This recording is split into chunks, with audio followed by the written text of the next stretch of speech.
hands together for the next comic to the stage. Show some love to Sly.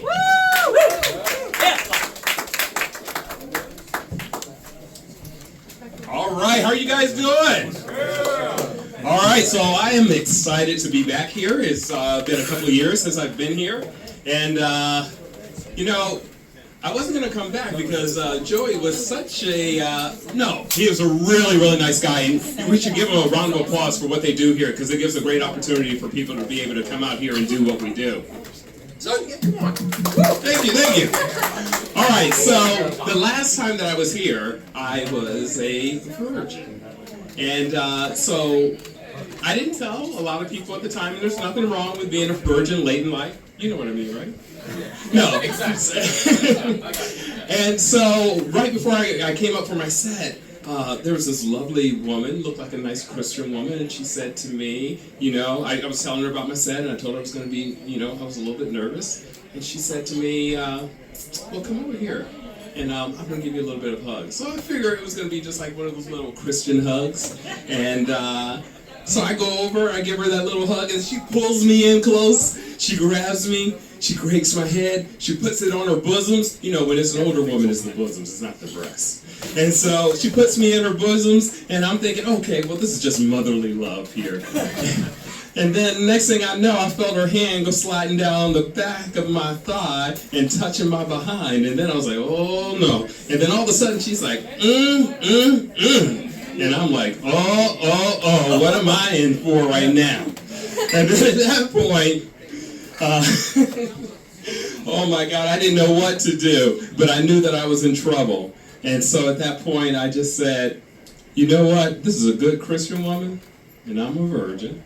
So I've been in the church for many years, and when I was in the church, you know, there's a thing that says, faith without works is dead, right? So I said, let them use you, baby, let them use you.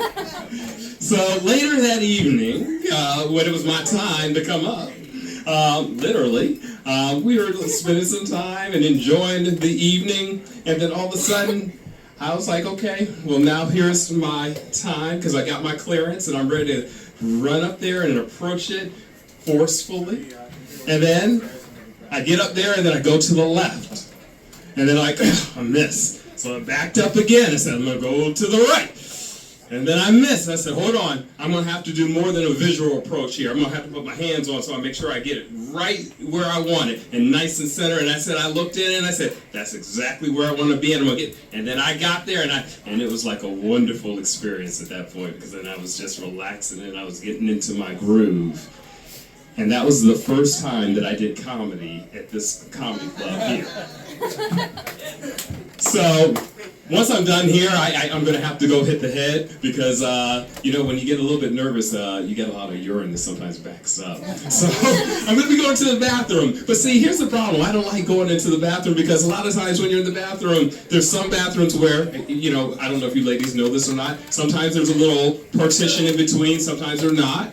And guys, if you don't know the rules, if you come into the bathroom and I'm in there and there's no partition, at a minimum, you go one space over. And if there's an opportunity, you go two spaces over. And at no time do we make eye contact. No time do we have a conversation. When I'm in there for a purpose. So I'm standing up there and I'm doing my stuff. But, you know, sometimes I look over and I'm like, guys are like right up on top of the urinal. And I'm like, why? Why are you so close to the urinal? And I said, oh, they're white. Oh, but you know. Then I was like, okay, well, you know, I normally have that problem. So I stand a little bit further back. But then I'm like, you're worried about a couple of eyes looking at your junk? But you're standing so close when you pee, there's thousands of particles of piss that are falling up on you. So why would you do that? So anyway, I am, you know, about to finish my time here, so I'm going to be wandering around out there. So I see there's some lovely ladies out there. So you remember, faith without works is dead. So let them use you, baby. Let them use you. So thank you. That's my time. And one last thing. thing really quickly because I always, the first time I came here, I wasn't going to do comedy. I did it to support a student because I believe that she could be a great comedian. She still hasn't done comedy, nor has she come to watch me do any. So I understand why. But I just want to say this really quickly. I believe in supporting people in their dreams. But one of the things I will tell you, if you don't know, this week is Suicide Prevention Week. And today is World Suicide Prevention Day.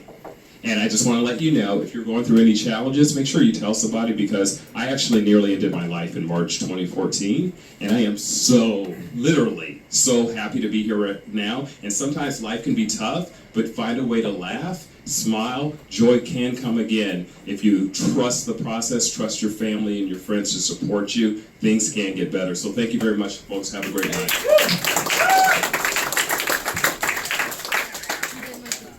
Guys, let's hear it for Sly.